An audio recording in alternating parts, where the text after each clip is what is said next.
We're open the meeting. Pledge of allegiance.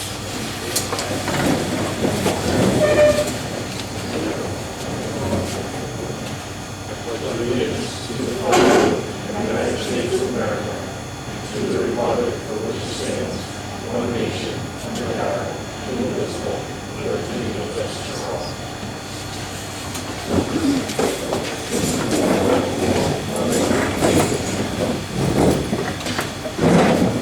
My name is Patrick Henley, Superintendent of Maintenance. I'm going to call roll call. We have Barbara, Kevin, Kevin Mazur, we have Sandy Phillips, we have Scott Brewster, and we have Howard. So we have adopt or amend of the agenda. Does anyone have anything else to add?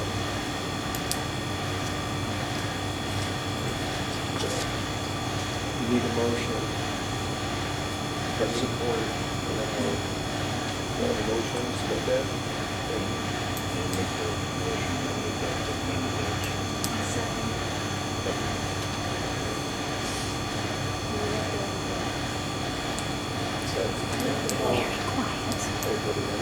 I can barely hear him. I don't think anybody can hear him.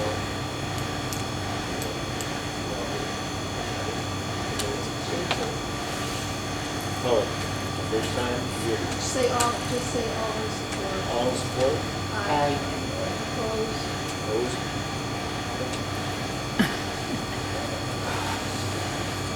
Okay, citizens' comments regarding agenda. The items for us.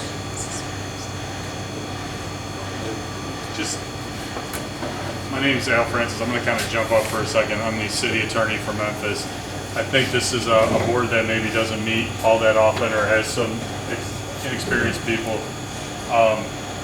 The two issues that are up for the Toits are coming up under the new business public hearing. I've advised council and Toits that would be their opportunity to speak on those issues, not under the communication section.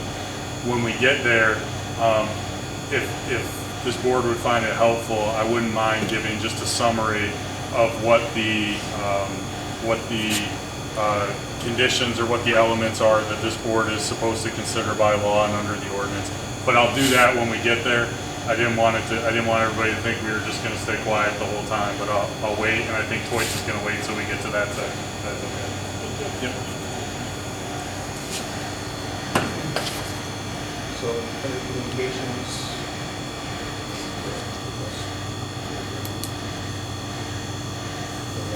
Any unfinished business? All right. Public hearing, variance, chapter 150 zoning. I get to stand back up right away. Again, my name's Al Francis. I'm the attorney for the city of Memphis. Toits will get up and make their case, and the public's free to talk during this period of time as well. There are two issues that are up. One is variance, what I'll call a use variance for the Toit property, to use it as a boarding house, and they may have a different term, but an agricultural day camp.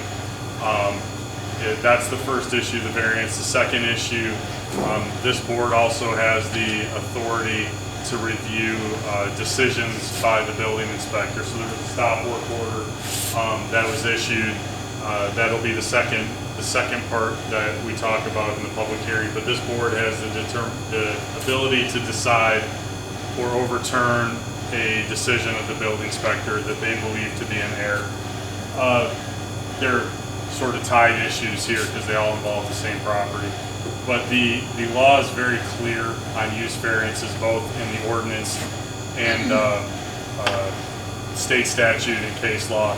And counsel for Toits may elaborate on some of these, but I do think it's important because this isn't just, frankly, whether we want it to be the use that they're proposing or whether we don't want it to be the use we're proposing. There's a very specific set of factors that the board has to consider.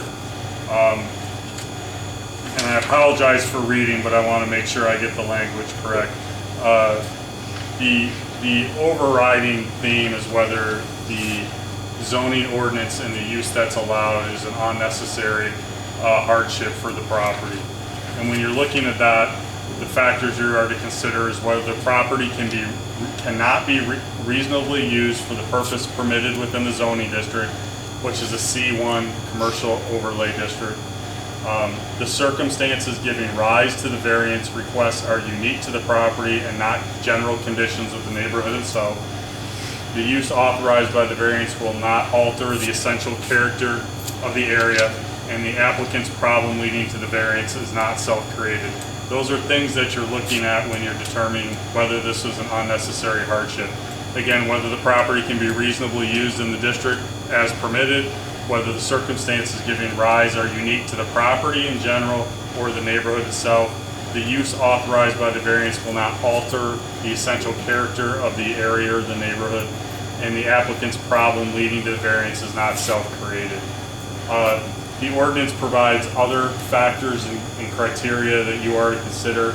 It's the location and the size of the proposed use, the nature and intensity of the operations involved in or conducted in connection with the proposed use, the size, layout, in relation to pedestrian and vehicular traffic in the use.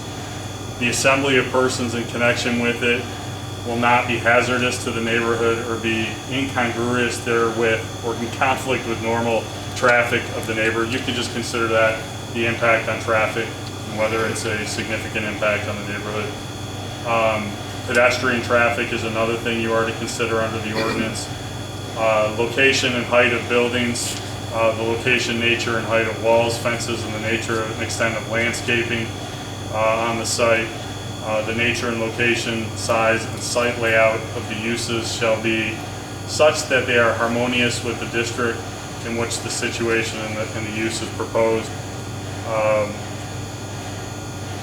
The location, size, intensity, and the site layout of the use shall be such that its operations will not be objectionable to nearby dwellings by reason of noise, fumes, flashlights, or any other reason realistically. So it's the impact on the neighborhood and whether it's an unnecessary hardship. Those are the things that you have to consider when you're making a determination. That determination will come after the public hearing. It is by a 2/3 vote of the ZBA members. So I believe we're short one member tonight. Is that accurate? No, I mean, is this a Yes. 7-member board generally? So we had 6 here. Yes, Jason Sullivan is after. Okay, I am not on the board. I'm on the planning commission. I'm the planning commission rep to the zoning board. So okay, you're not on the I'm ZBA. not sure if I get a vote or not. So I was hoping that somebody. Barb is a representative from planning. Jason Sofa, who is absent, is a representative from city council. So she's a member of the ZBA sitting on the board based on her planning commission assignment. Okay, you get a vote. So but it's just so everybody's aware, it's a 2/3 vote on the members, not the members who are here. So they have to get 5, right? Not 4 because there's only 6 here. That's to approve the variance. And that vote will come after the public hearing, after you've considered all the factors I talked about, and I can talk about them again at the end. I'm not going to give you a legal opinion on whether you should vote yes or no. That's not my position. Your job is to apply the factors and then make a determination and a vote. Okay? Not yet, and probably not. Probably not. Probably not. No, I'm not here to answer questions from the audience. I can answer questions if the ZBA has them. Just for clarification, when we opened up this for comments, if it's for comments, it's not going to be question and answers, okay? We have a new board here. I'm Mark, I'm the mayor, and I just want to clarify that it doesn't become a question and answer session. So we're not allowed to ask any questions? You can get up and speak. Just, again, I know we have a lot of new people here. This is the mayor speaking from the city of Memphis. He's not a ZBA member, but he's the mayor. He is familiar with how meetings are run. He doesn't get a vote in this, and he's correct.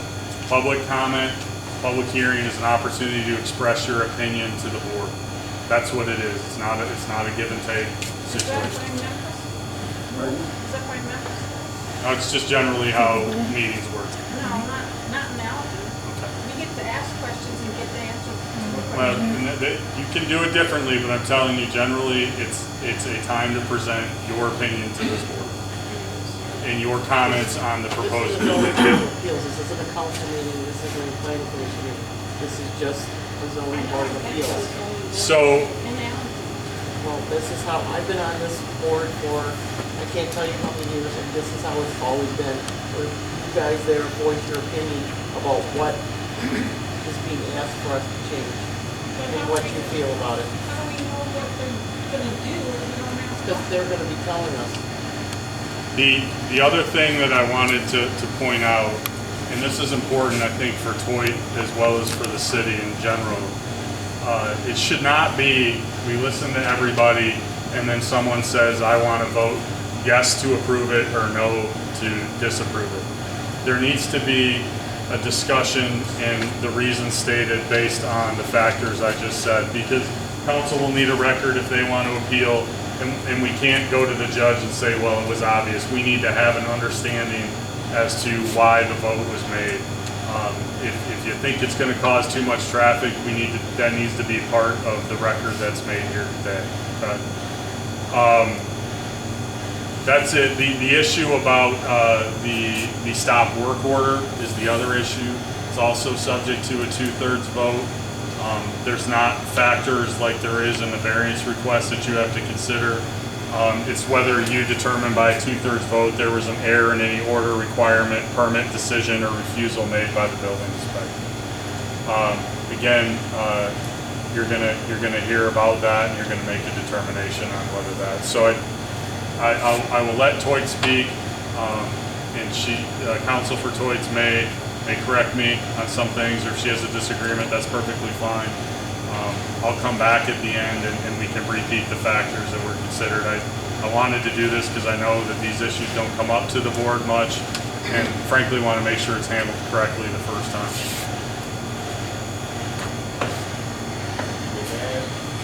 Some of the statements that you read, were they the paper you provided? That I don't know what you were provided. Okay. This is frankly, I was reading from documents that I have provided to the clerk. I don't know what you were provided to the board.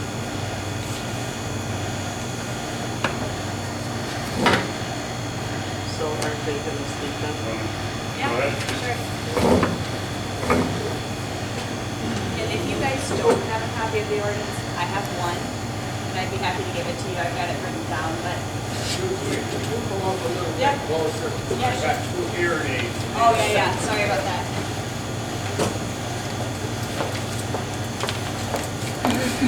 Maybe I'll stand over there. That's fine. Okay,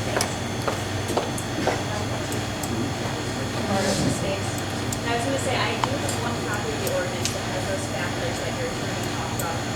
So if anybody wants to see it, my name's Alex T. I'm an attorney with Cotton PLC. And I represent the applicant here, Toys Flower Barn. And thank you for being here tonight. I understand you all don't do this often. I represent 2 townships myself, and I know these are late meetings, and I appreciate you being here and hearing this application. Your attorney went over it really well. We're asking for a variance. I think the issues are pretty tied together. The stop work order is related. We stopped work because we needed a variance in order to certify that we can use the property how we want to use it. So I'm assuming that once we have a variance, if we were to grant it, the stop work order would just kind of pick up. So they're kind of one and the same issue.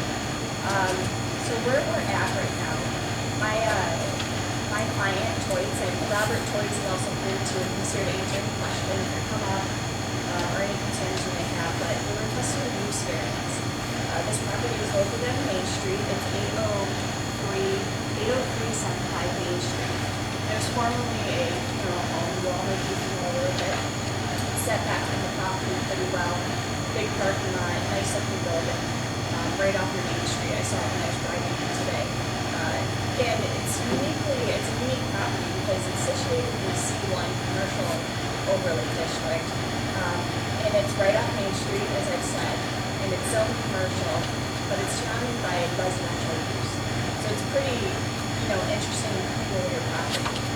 And the reason we need this use variance is it would cause extreme hardship for the applicant if they were not to agree to this use variance.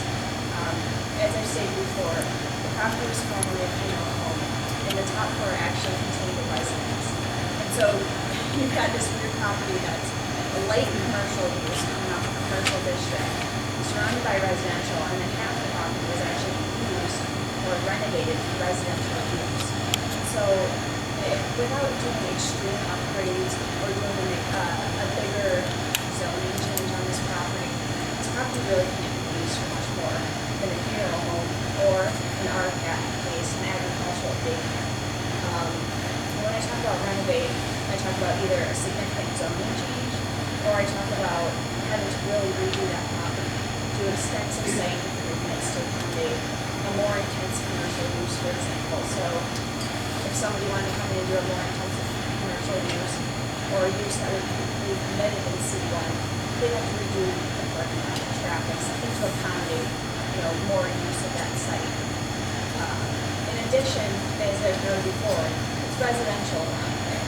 So although it's a commercially zoned district, it really, a lot of concerns I'm sure for you all, are nuisances to the neighbors.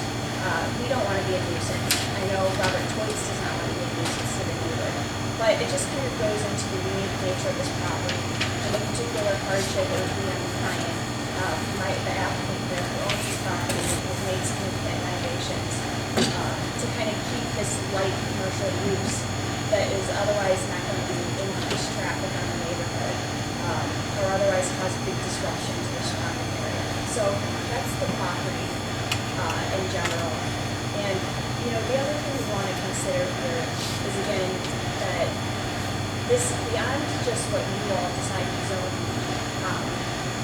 we don't want to be a disruption to the neighborhood, right? So I wanted to share, this is a really regulated use beyond even zoning board of appeals in the city of Memphis. The state of Michigan actually licenses this use, and Toyce Flower Garden has a license to operate this use on this property. So the state of Michigan is reviewing what they're doing. They have limitations that they can't go over under this license. And so part of that, I hope that goes over as you're going through the elements. Not only would it be a hardship given the nature of the property, but this use is not going to be something that's going to be disruptive. It's going to be a highly regulated use by the state of Michigan. It's not going to increase traffic, certainly not going to increase traffic over the existing funeral home.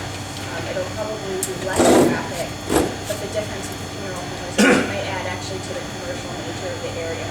You have residents that can shop, can go downtown, can do things that contribute to the local area. So, in lieu of being kind of disruptive, we really think this would be a good use.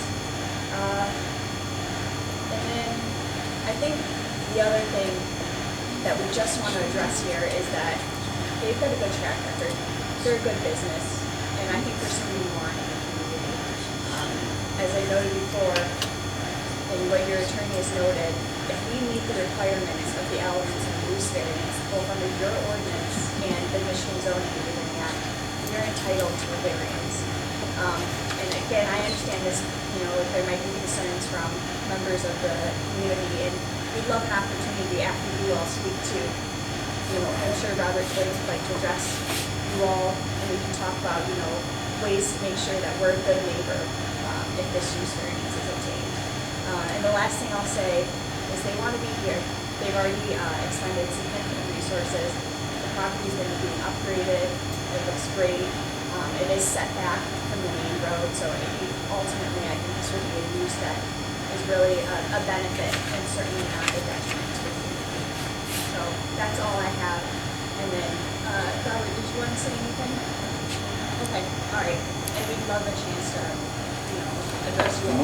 One thing I wanted to add, I wasn't clear, I was probably overhyped. There can be questions and answers, okay?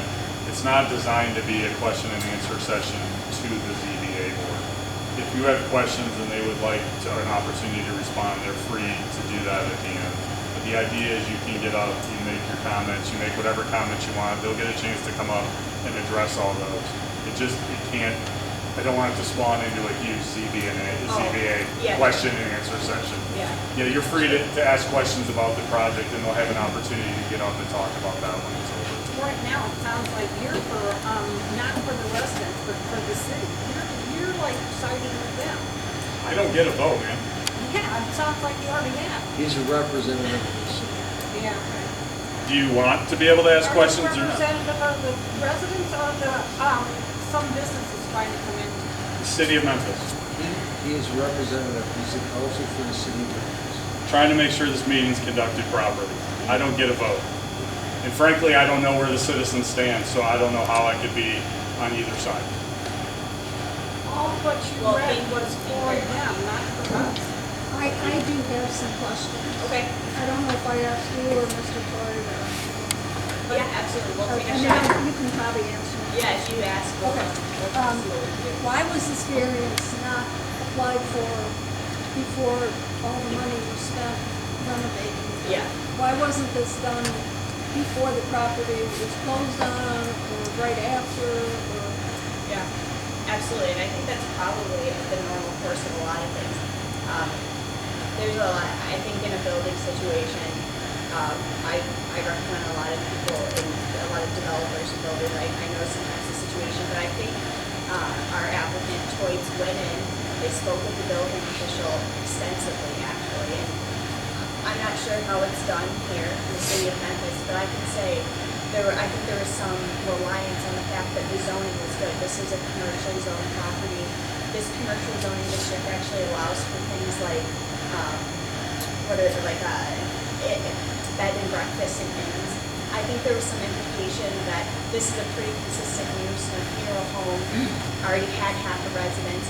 I don't want to put words in the former building inspector's mouth, but I think there was some reliance on that. And I will say, with my experience, normally a building permit is not issued unless you are compliant with zoning. So I think we also relied on the fact that we were given a building permit, that we complied with zoning. I mean, typically that's the zoning inspector's role. We don't issue a building permit unless I think it was mistakes all around. We're here now and we're happy to do it. We just didn't know, I think, at that beginning. There were people living in the community for quite a while, right?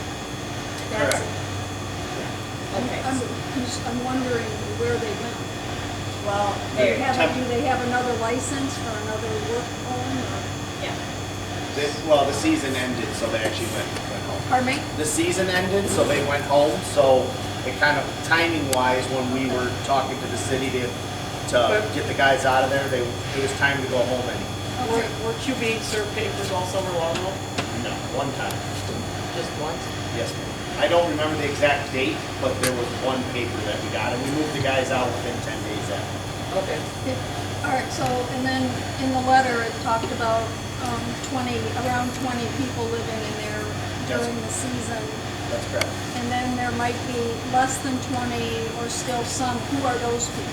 Well, we own the 3 properties right in a row there. Right. So it's always just workers that come up for the season.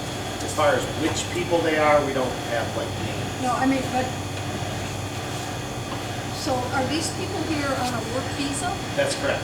That's correct. And how long is that work visa last? Our terms go from, this term where they would sleep in the funeral home building goes from March till August, I think. March to August. There's 6 to 8 month terms. But you would still have people living there in the No, wintertime? no. Well, That that's building, what the letter said. that's incorrect. It said that there would be less than 20, During the, in the wintertime. It said in the winter season, there'd be less than 20 and maybe 0. That's what the attorney's letter said, yeah. That was a mistake that says that. so, or So maybe who are- 0. I mean, so who are those people that are you gonna rent the rooms out No, in the no, no, winter no. to somebody else? No. These are for our workers that work at the farm only. And our term typically runs on a normal season from about the beginning of March through the end of August. So is somebody gonna maintain this property That's during the correct. winter? Like That's keeping the correct. sidewalks cleaned off? for Yes, we own the public? other 2 next door, and we have people in those properties. That's correct. Are So- those seasonal workers in Our those main, built- in our those- main foreman lives in one of them with his family, And then the old age home, I think was called Right. Alice's maybe, or something like that? It was like a group home. Yep, that one is the other seasonal worker property. So you already have seasonal workers living there Correct. without talking to the residents? Well, the zoning is correct for that type of living. You know, I have a little bit of concern because, like, that dumpster that's over there behind the funeral home was overflowing with trash. We're happy to fix any of those And concerns. that was kind of a negative thing. We are the type of people that if you tell us there's a problem, it will be fixed. And we're happy to put that as a condition in there. Yes, You know, yeah. if you need a contact person to get the trash and, you know, we can put a condition on that, absolutely. They want to be neighbors. What's the limit on the amount of people that you're gonna have here? Because in here it says 20, and it could be more. The building's set up for what? I think. Under their license with the state of Michigan, we're looking at 30. 30 is the max. But right now, the term is already set with the season coming forward, and it's at 20. We are 20 people. What's that? We are looking at 20 people back there. And It's still working. yeah, When you're outside, there's like no price at all. and not only that, I'm just gonna say, because you were supposed to have posted the name, address, and phone number of the local site, making sure. No, if we could get a name. Application and the phone number information must be posted, if you walk on the site, it's 6 inches by 8 inches, on the site in front of the building. Then you say that you maintain this property, I have proof right here, lots of pictures that say that you are not doing that right now, what you do have.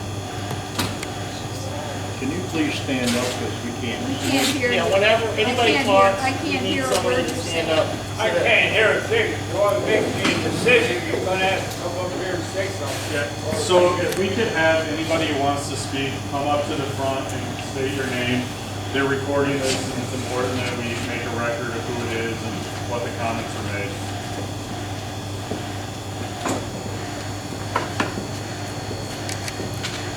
We don't bite. We'll be nice to you. Line form to the right, or there you go, Dan. You start it. Well, thank you for the opportunity to speak. I'm really just concerned with the rules, the regulations. I'm sorry, Steve Weaver, resident of Memphis. I'm also the Planning Commission Chairman. So I have a fair amount of familiarity with our code, and I wanted to share that with you. And my intent to do that is just to try to put out a few facts the way I understand it. And I think we need to be a nation of laws and not of exceptions. Personally, I am opposed to variances. Zoning is a mechanism where we divide up land use in our communities, large or small. When people start to chip away with variances, you have these mixed uses all over the town. This is one of the reasons that commercial business district was brought into existence, to try to ameliorate some of those mixed uses along our corridor. And it was my understanding, we have a master plan in Memphis also, which talks about some of these issues. To back up what I'm saying, that these properties, as they were sold, would revert back to R1 or R2. That has been my understanding in conversations with various council members, because I've asked about this issue for a year. But let me just quickly go through my points, and you may make of them what you will or about them, and I'm happy to hear other opinions on it. In our ordinance book, chapter 150, zoning definitions, we have definitions of boarding house and lodging. Now, you can read that in our code book. We have a comprehensive plan, including graphic proposals and so forth in our master plan. That you may read online. Now, a use which lawfully occupied building or land at the effective date of this chapter, or amendments thereto, and does not conform to the regulations of the district in which it is located. That is a definition of a non-conforming use in our code book. A use which lawfully occupied building or land at the effective date of this chapter or amendments thereto and does not conform to the use regulations of the district in which it is located. I emphasize that. Temporary use of building, a use permitted by the Board of Appeals, you guys, to exist during periods of construction or use, as otherwise permitted in this chapter. I do not know of the Board of Appeals ever granting any such authority for them. A modification of literal provisions of this chapter granted in strict enforcement would cause hardship owing to unique circumstances of the individual property. And it states in our codes, unless all elements are met according to circumstances which would merit a variance, example, hardship, unique circumstances, it's not justified by our code. That's what's in our law. It's in our local ordinance. 150.003 plainly states, nonconformity shall not be enlarged upon, expanded, or extended. Any uses of such nature are prohibited in the district allowed. The changes date on this building in question were not lawfully done prior to the effective date of the adoption or the amendments or the provisions of this chapter, 150.003. On this basis alone, this variance should be denied. It's black and white. Certificates of occupancy. Can the applicants, I ask you, produce any documentation as required by this section 150.027, which it says broadly, no building shall be occupied, reoccupied, used or changed, and used until a certificate of occupancy and compliance has been issued. That certificate will state that the building or proposed use of the building complies with all the laws and ordinances and provisions of the chapter, 150.027 in our code book. The failure of the owner to produce such documentation leads to the conclusion that no non-conforming use existed prior to the ownership. So if we don't see that document, that proves that building was never used for the purposes for which the applicants are petitioning. Now we go into this section 150.028. B3C, rule in the weeds, but, quote, the need for variance must not be due to the personal or economic hardship or the result of their actions. I'm sorry if people are financially on the hook or may have decisions they have to make because of not following through the process, but that's not our fault. And they must not cause an adverse impact on the surrounding properties or the essential character of the neighborhood. On both these points, this does not pass the test for me, in my opinion. This criteria alone calls for the rejection of this request. Brown stated in the section 150.28 B3C makes clear 2 points. No economic consideration should enter into this decision whatsoever from the applicant, none. And there should be no adverse effect on the property. And I'm sure you'll hear from some property owners who might give a view that they are being impacted. And my conclusion of this is that the citizens have complained of excessive litter, garbage, trash, sheer numbers of individuals in the space. Pictures of citizens have come to county or to council meetings, shown evidence, testified of it. It's been going on for a long time, well over a year, I think. Well, they're very passionate and energetic in their comments, which I understand. And they didn't leave any doubt in my mind that they feel their properties were being impacted and that they were being impacted in a very negative way and they were being devalued and altered. This changes the essential character of the neighborhood. Labor camps are not a good fit for Main Street, Memphis. They're not a good fit for our downtown business district. We only have a very small area left in the city that we can develop. And basically it is a residential 60%, I think, R1 and R2. Very little left, open land left. We're trying to get our business district more in sync with our areas that go out of town and from both directions on M19. That was the purpose of this commercial overlay district, so that we can conform these properties back to their original uses. And through 50 years, 100 years, nothing's been here since the 1800s.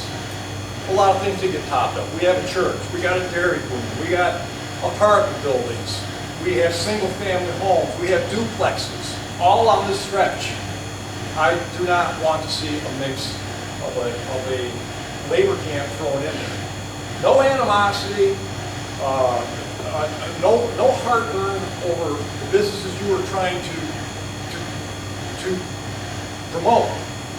But I do also know, because I have been in the nursery trade on and off through my years, many places provide these facilities for their seasonal workers. Why should we bear the brunt of all that extra traffic, sewage, garbage? I think we come out on the short end, but I go back to my last point, I will close with this thought, that the law is the law. Thank you.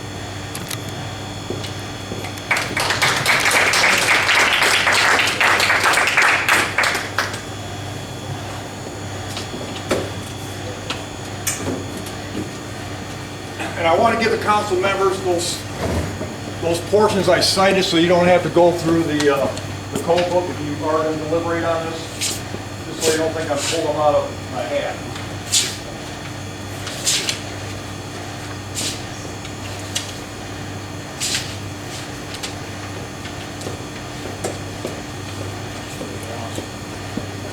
Anybody else want to get up and say anything?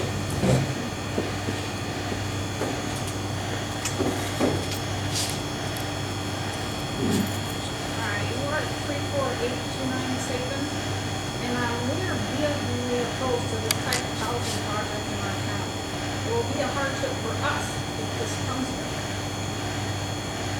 And then, a little worried about our house values dropping. You know, we have enough hardships as it is, and now you want us to solve this.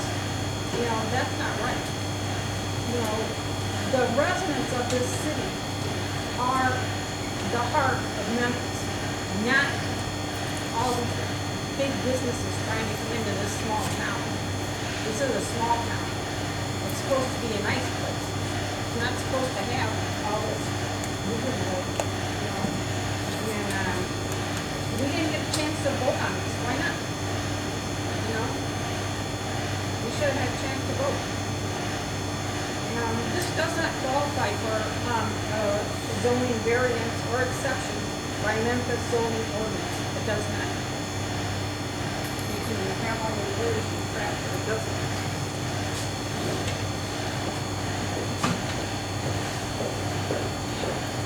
Mr. Toy mentioned that they maintain the property. I live next door to one of them. Oh, I'm Sally Morgan. I live next door to one of them. I have pictures and proof. You do not maintain anything. And there should be somebody on site that should be controlling and watching over your workers when they trash the place. You know, their beer cans all over. There's broken picnic tables. I have pictures. And if you say you're maintaining it, you're not doing your job. This is going to devalue everyone's property in this entire community, including mine. My taxes went up because of the sale of those three places, but my property is not going to go, value is not going to go up because I've got trash living next door. And I'm not really happy about it. I don't feel comfortable, I don't feel safe in my own property, that I pay taxes, that I'm diligent trying to work on to improve. I don't have a husband now, I'm by myself. There's other people that don't feel comfortable with 20 men staring at them, I don't care if they're green, purple, or blue. That's not the point. I want to know why they aren't on your property where you live. Why aren't they in the town where they actually work? Why? You don't want to devalue your property? I'm really upset. There is no reason. Where was your licensing? Where did you get up to? You just bought the place, and then you go to the board to get it? That's it. It's changed. It's a different business.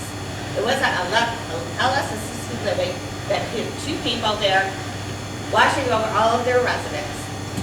You walked in, and it became a boarding house. That's a change from what it originally was. Where is Where's your documentation? Where's your license? Where's the authorization for this? That's all, but I have pictures. Who likes to see them? They'll be up here, we can start passing them around. This is the broken window. Let's duct tape it now. More.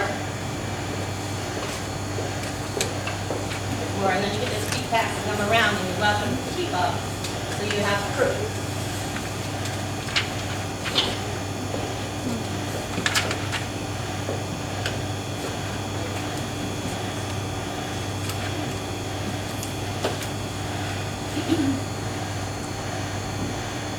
Does anyone else want to make comments?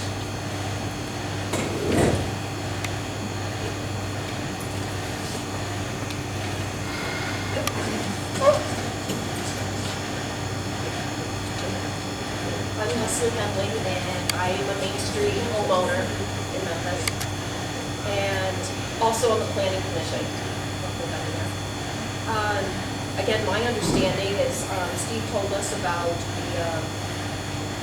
the land use with our commercial overlay, the single-family homes or small businesses, attorneys, a salon, maybe there's another restaurant, maybe there's, but thoughtfully, and with some work with city council and the planning commission and our city plan that makes a plan for how things are to be laid out.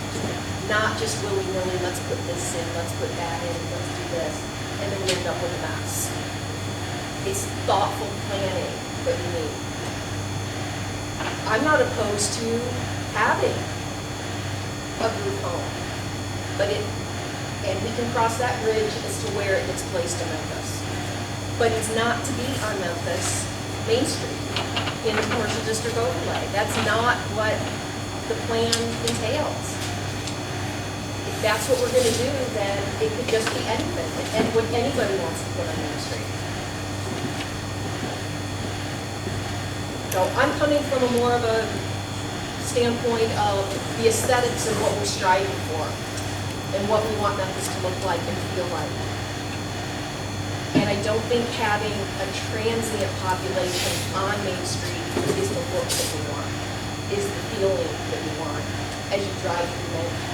It's this main thoroughfare that comes through. I think there's other locations within the city that could house suburban. But I do agree with what Sally says, is why is it not on your property? Why is it 3 of them in a row? I got a real problem with that. So that's what I say.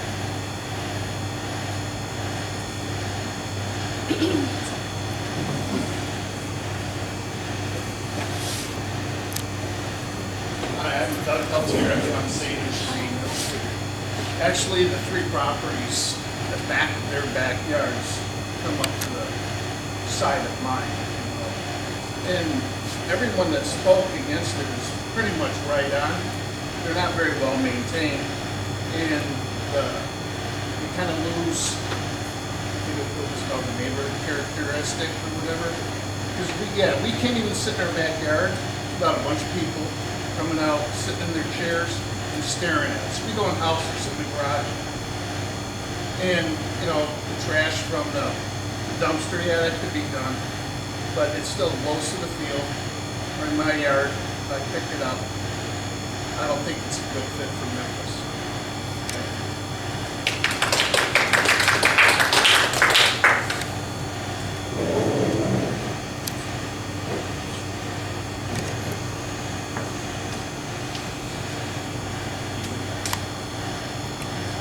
Garrett Smith, over on the west side of Memphis. And a lot of good points were made about property maintenance and everything. I guess being a father of 2 small girls, and then there's a couple other family members or a couple other parents here, younger kids. This seems like it's not a good fit for that transient type of idea that you think of. The legality-wise, I'm listening to the points from both sides of it. You guys have to do what you got to do legally. It's something that, but just like, one of the comments that Mr. Toy made right towards the beginning was when he discussed the 20 or so people that were going to be there. It seemed like you didn't really know who the 20 people are actually there or anything really about them. So another consideration to be made with if we can have that contact person or anything. I think a lot of the concerns of the citizens would also be like our background checks being done on these people. Is it really something that they're going to take a care and interest in this city at all if they're just here temporarily? Once again, I understand you guys have to do what you have to do as far as what's legal and with the appeal and everything like that.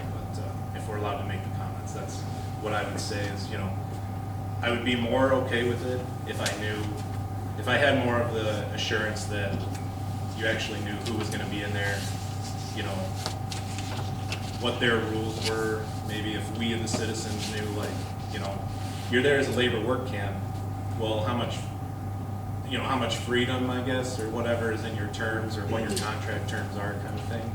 You know what I mean? You know, I work for a fire department.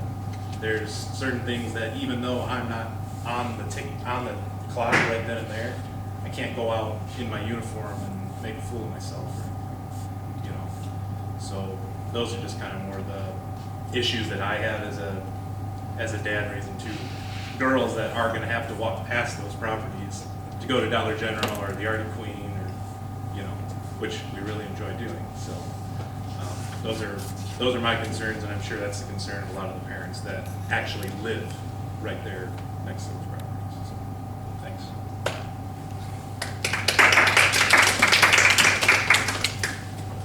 Say one more thing. Mr. Twain mentioned they're seasonal, but last year they were here all year because I watched them take their garbage or their laundry to the laundromat in January and February and March. So why were they there those months when you just said that they were only going to be here from March until April? She was asking me about the funeral home. So they're a lot. So we have the two other properties. well, I'm just saying that's what I saw. So where is the term seasonal actually in this? The funeral home, she was asking about when they came in the funeral home, and that's from March through August. But they were here. From the other home, yes. From the other home, Ella's, there's people Right. there on other terms, yes. So in Ellis, they're year round?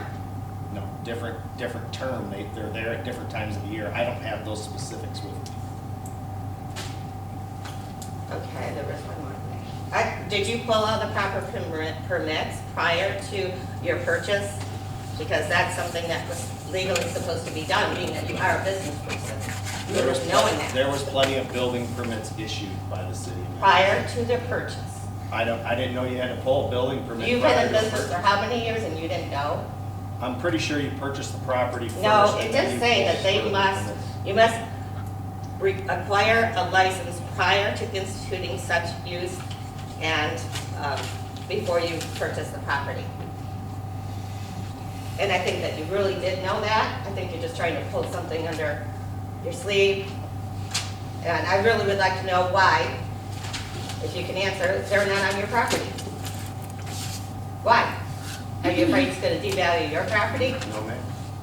No. I have reasons why, but they're not, you know, I don't have. Well, maybe you should transfer them to your property. I don't have to explain All that. right, if I may, we are here, we are trying to be respectful. This is a very limited issue about a use variance for a very specific property. Is the public comment done? We'd like to address all of it, if you guys will have Anyone us. need to speak? Just one last thing. I would like to know if you can produce a certificate of occupancy, which I mentioned earlier. That's why we're here today. You have 1%? No, that's why we're here today, to get To get one? That's correct, sir. A year after you've occupied? We made a mistake in the front side. So you do not have that? We do not. Okay, thank you. That's all I wanted to know. Happy to address that again. Can you clarify for me, please, who the people are that are living in the old, I'll call ELOS or whatever, the boarding house? Yep, so they're on the government program, which the government program is called H-2A. They get a temporary work visa. They are vetted more than, I heard some things addressed about what kind of people they are. They are vetted. If they have one single thing as a criminal record, they're not let in this country. I can guarantee you these are good Catholic people. Some of them have worked for me for many, many years. Many years. I consider them family at this point. And so they get a year-round visa? That's why they're No, here in the it's winter? a temporary work visa. So where have you been housing these people then for years?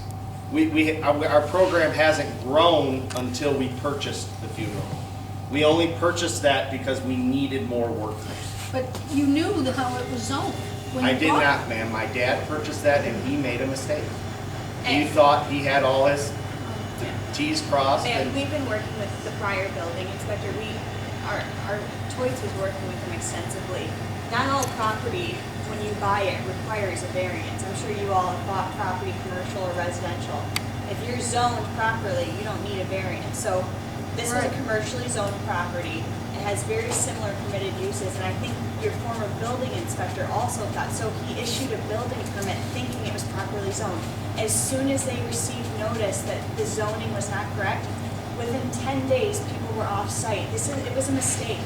But since then, we've been, a lot has been gone into reliance on this, but none of that, we're here now to ask for a variance. And I'm hearing the concerns from the public, all appreciated, all noted. Some of it relates to properties and relates to workers who are in a different program than what we're even talking about here. We're talking about a very specific property that's zoned C1 and we're requesting a use variance. It's, a lot of the things you all brought up, I'll address it in two parts. One, and I think from your planning commissioner here, so he knows zoning, it sounds like, this property is a commercial overlay.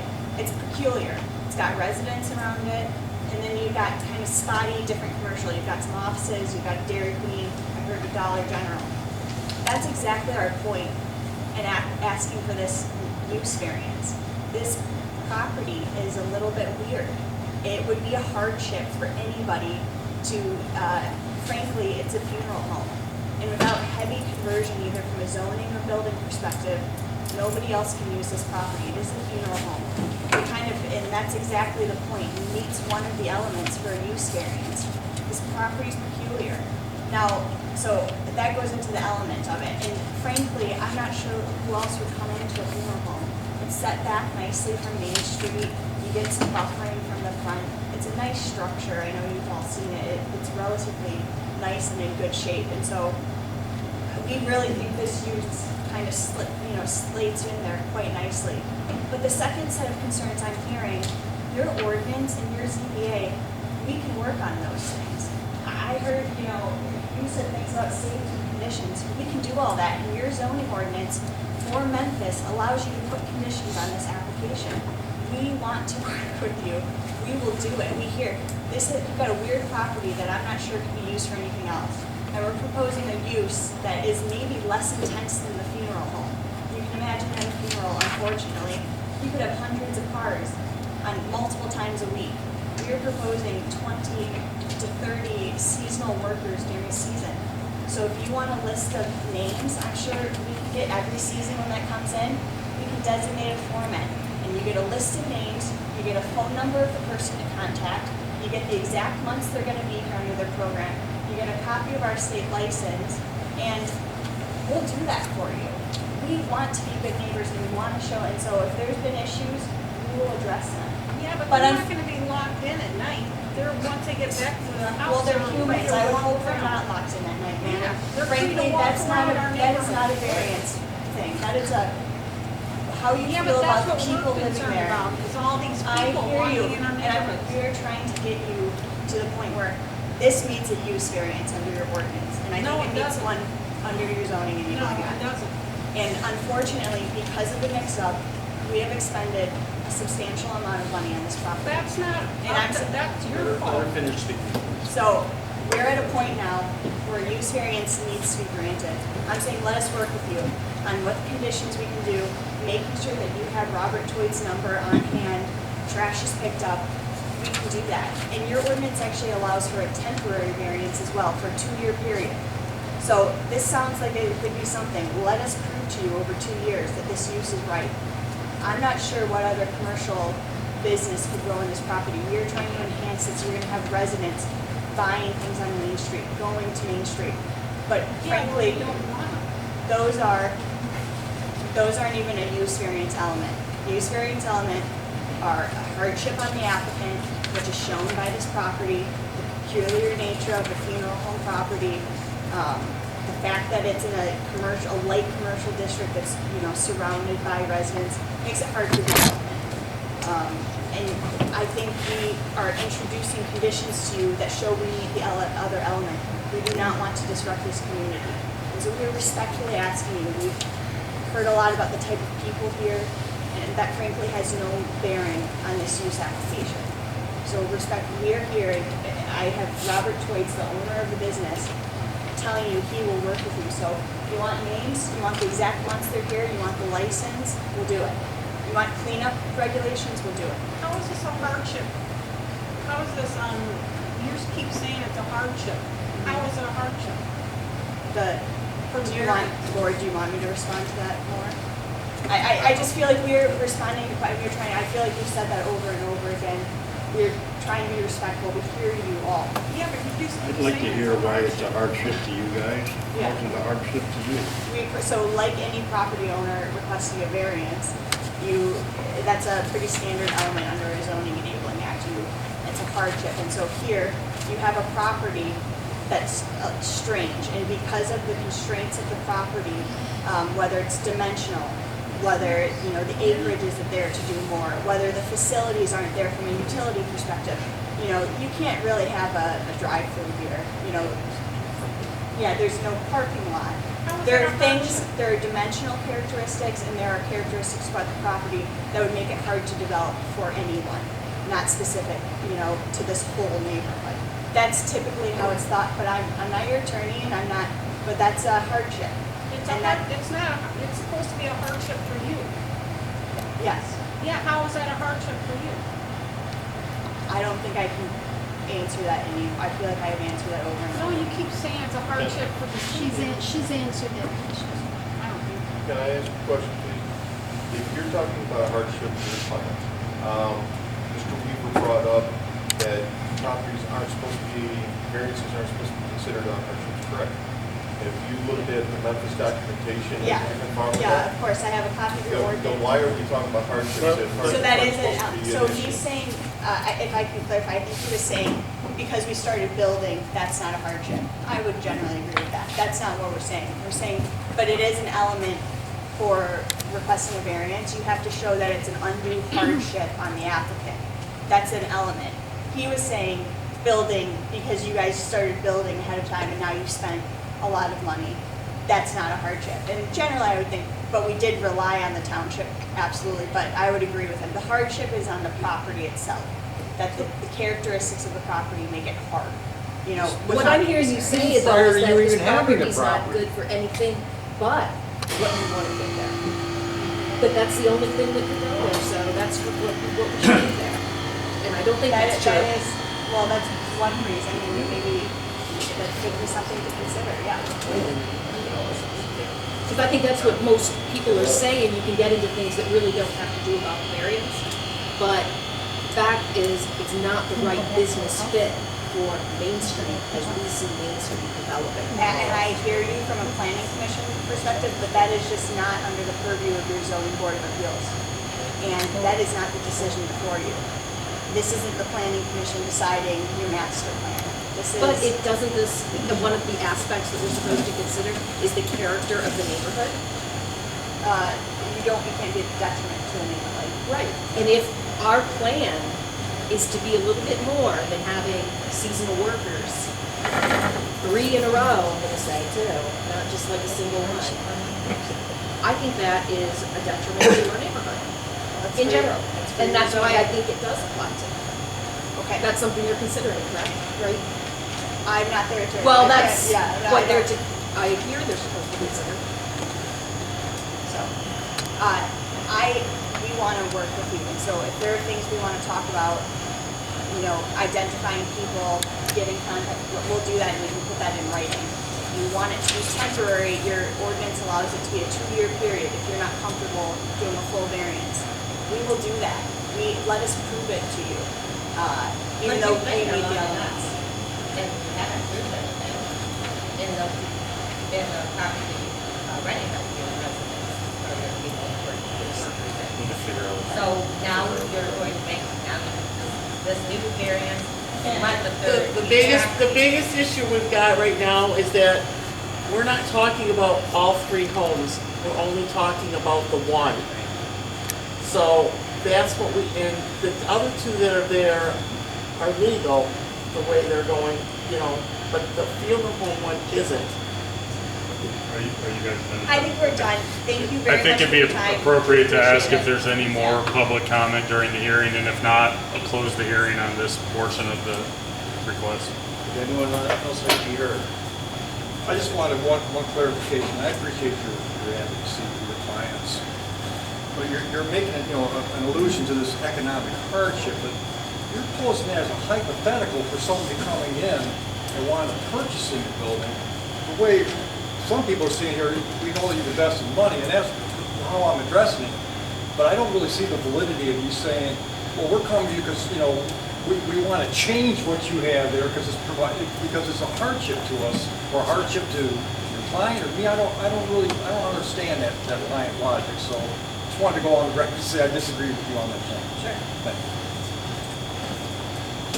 If there's no more public comment, I think you could take a motion to close this public hearing. Motion to close the public hearing.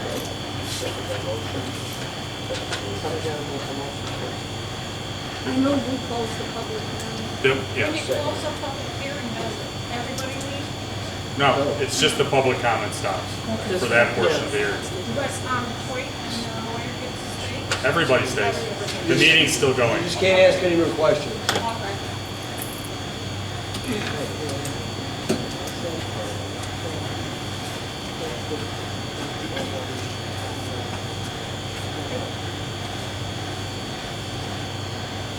So we would take a vote to close this hearing. There is a second public hearing on a related issue that we probably need to open and then figure out if there's any more comment. And then if not, close that hearing. Oh, we need another public hearing? Yeah, there's technically 2 separate issues. Okay, did you hear that? We have to have another public hearing. We gotta vote on Right. closing Nope. this one. Yeah, you close this I one. thought we did that already. We didn't vote. We just- Say aye. Didn't vote. All in support? Opposed? Make a motion to open the next public hearing. I make a motion to open the second public hearing. Somebody needs to support. Second that, yes. All in support? Aye. Opposed? So the second hearing, as Counsel for Toits indicated, is related. There was your building inspector, your current building inspector, directed Toits to stop work on the property after it was determined there was no certificate of occupancy and there might be a zoning issue.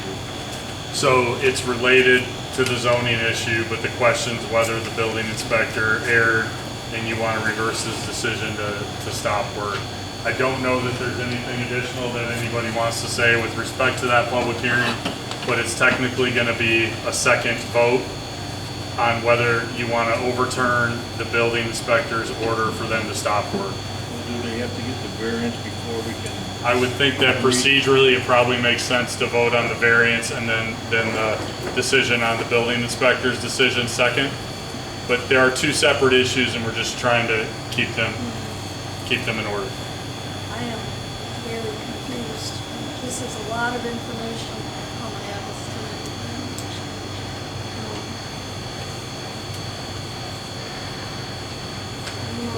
Yeah, I don't know how ready we're gonna be to vote on this, especially when, you know, in here is basically threatening us that they're gonna appeal whatever if they don't get their vote anyways. Well, we can, if there's any more comments on this, we can if there's comments on this second issue, we can take them now, and then I can address the board after we close this public hearing. For Toys Hall, I would say is what we understand is this, they took away the building or they didn't issue the C of O because we didn't have a zoning variance.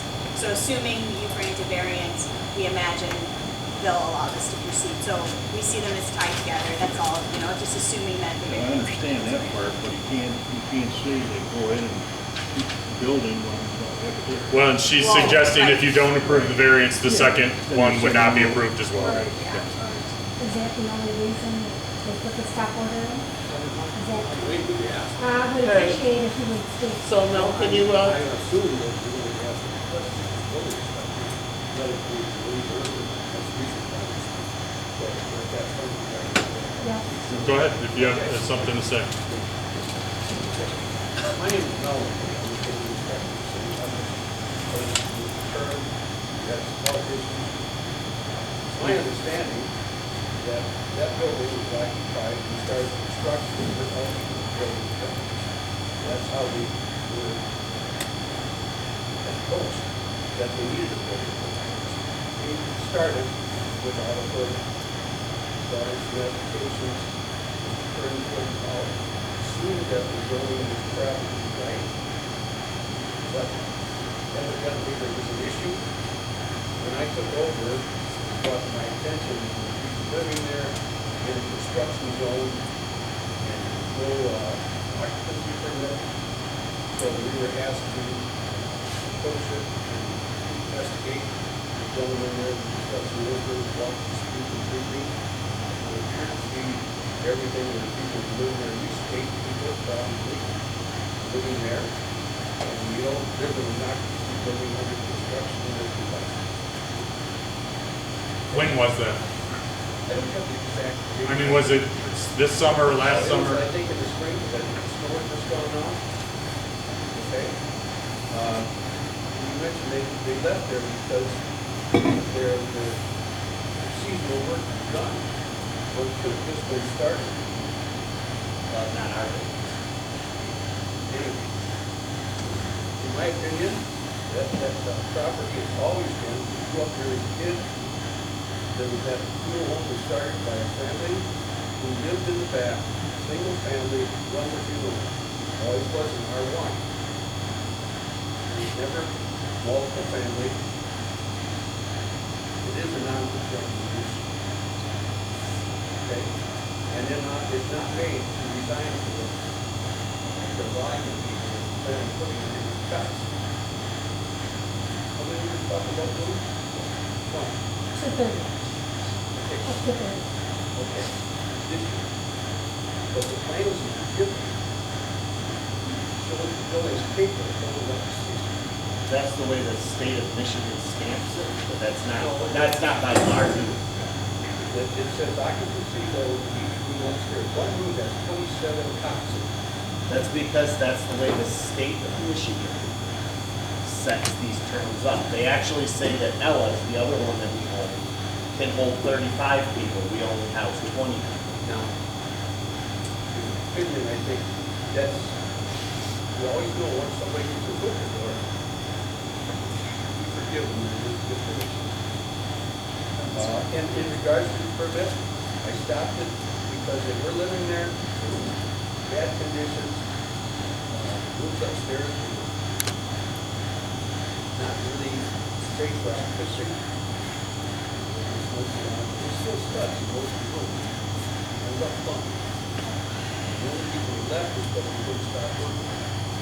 Uh, And just for clarification, Mr. Toyd's counsel has many times stated that it's commercial. That is currently residential, not residential multiple, but residential within commercial area. That the use for commercial has not been approved, it has not been opposed. So it's been zoned as residential.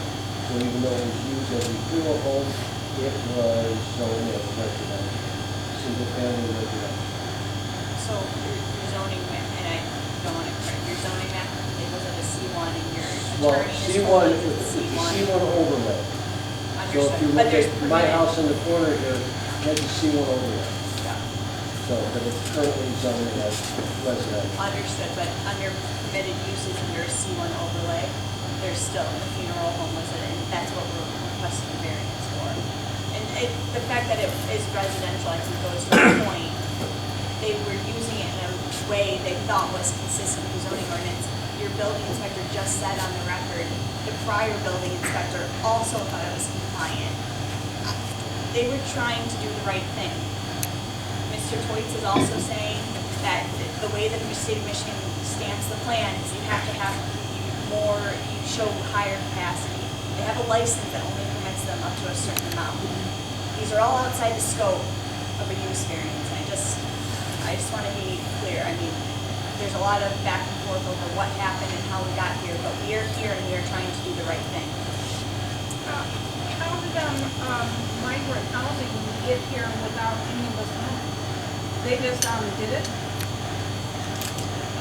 I'm not going to respond to that. I don't think anybody who buys property has to alert any whole city that they're buying property and what they're using property for if they're using it consistent with zoning. Well, they're not. It's not consistent. Yeah. It's inconsistent.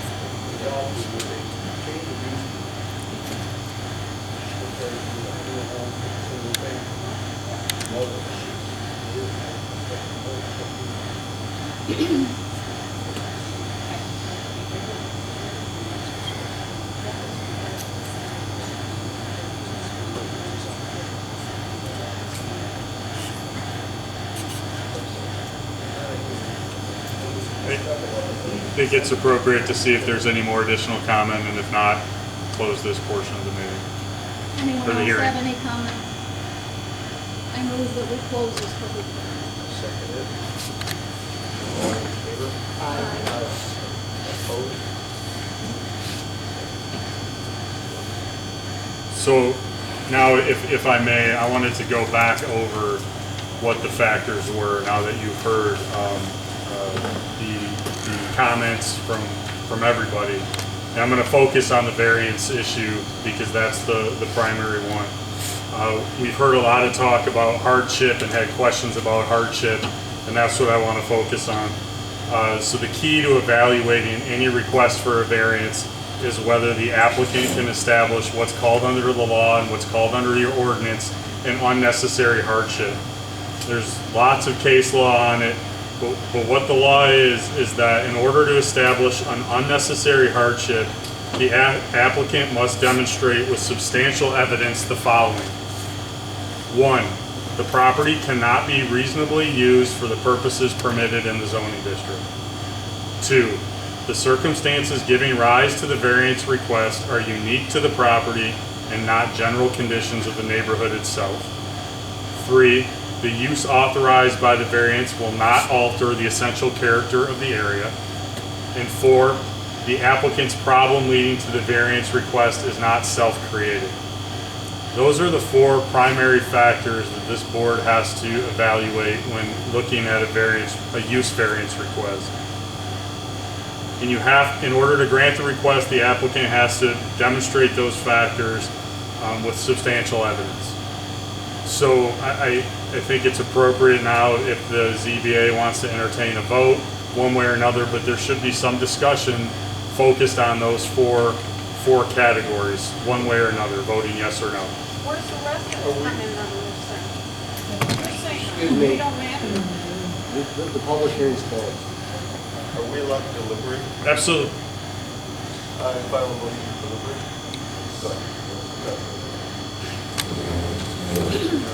Oh, privately? Yeah. No, I'm sorry, I misunderstood the question. No, these are open meetings, everything's open to the public. That number one,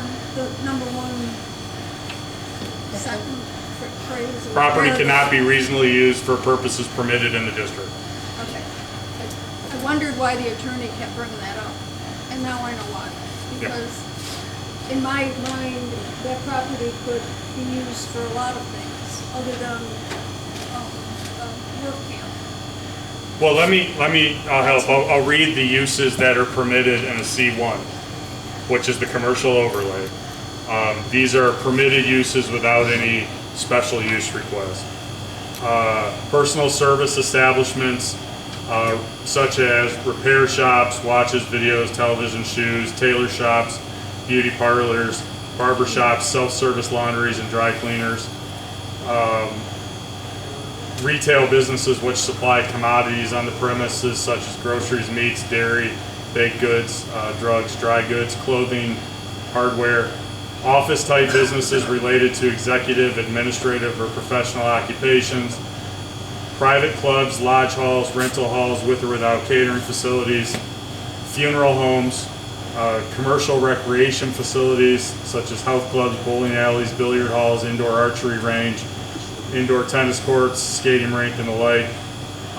Plant material nurseries and other open-air businesses other than motor vehicle and heavy equipment dealers. Office workshop for a general contractor, electrician, plumber, decorator, upholsterer, printer. Business schools or private clubs operated for a profit, such as dance schools, music and voice schools, art studios. Bed and breakfast, conditioned upon meeting some other requirements. Other uses that are similar to the ones that I just read, and what are called accessory uses, so sort of things that go along with those other uses. Those are permitted without having to come to ask for a variance in this That's district. a lot of business.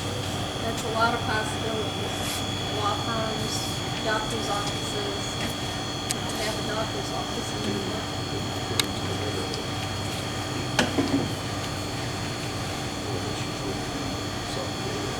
We kind of have to vote tonight, right? Do we have to vote tonight? I suppose a self-created hardship, which is established unfortunately by Mr. Twitty for initiating the construction without obtaining proper permits. That would be a normal, in my mind, if I wanted to have a business running out with my workers, I think that would be something I would put on the agenda first off, make sure that it flew before I spent the money. I don't want to speak for Toits, but I think what council was saying is that she agreed the economic factor that they bought the property and paid money wouldn't qualify as a hardship. What she is focused on is according to them the uniqueness of the property as being the hardship. Yeah. Gotcha.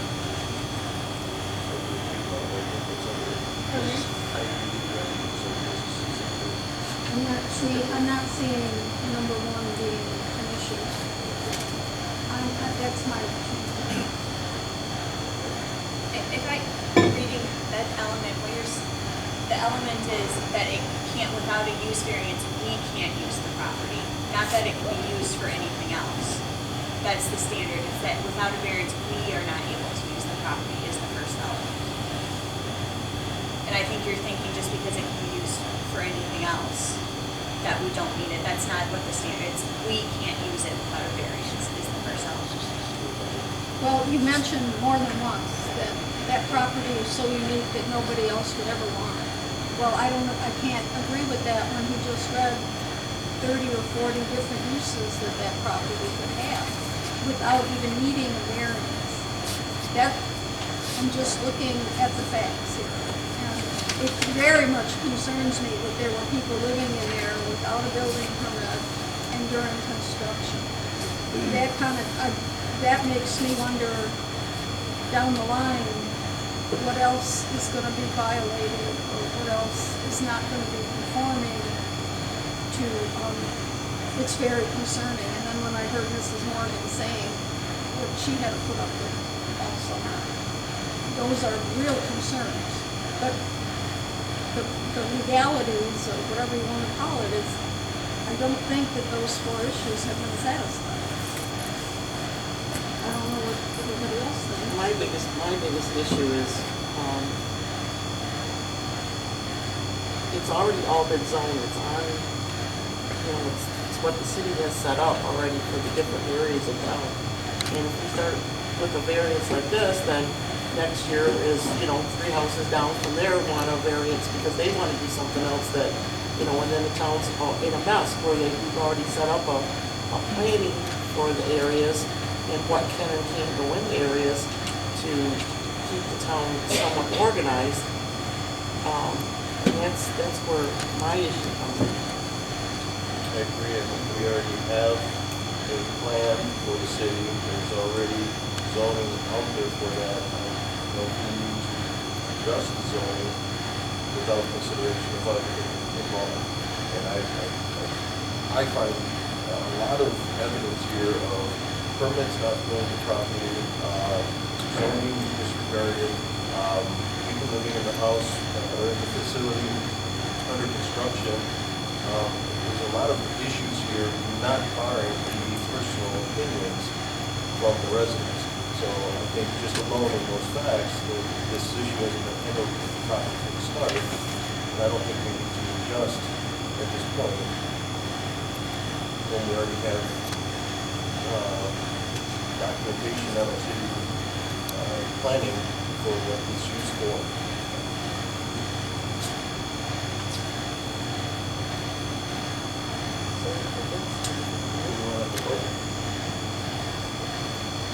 I think we have to put a motion on it. Right. I'm just kind of asking if everybody's ready, if everybody's ready to go or not. Or do you feel like we need to discuss one? Yes, no. For a variance. The property, state, Somebody should make a motion either to approve or deny the variance. okay? I'll make a motion. Go for it.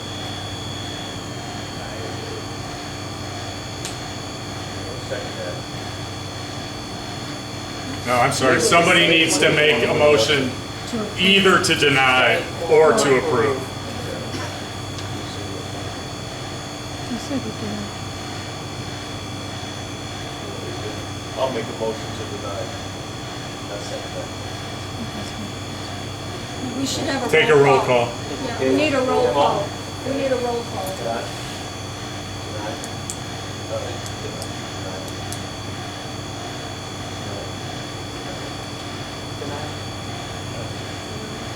So we're taking a roll call, and variance. State for the record, what was the vote? 6-0? 6-0. There's the second issue about whether the building, go ahead. I make a motion that we. It's either that you we affirm continue- or reverse. That we continue the stay of the construction. It would be either to affirm or reverse the building inspector's order. I make a motion, we affirm the building inspector's stop order. Take a roll call, so affirm.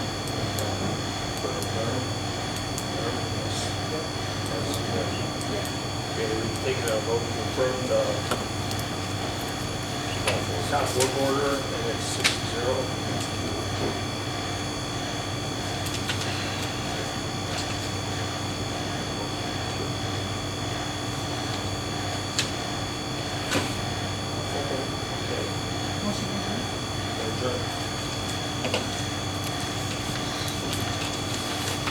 This is really a sad day. It's a sad case.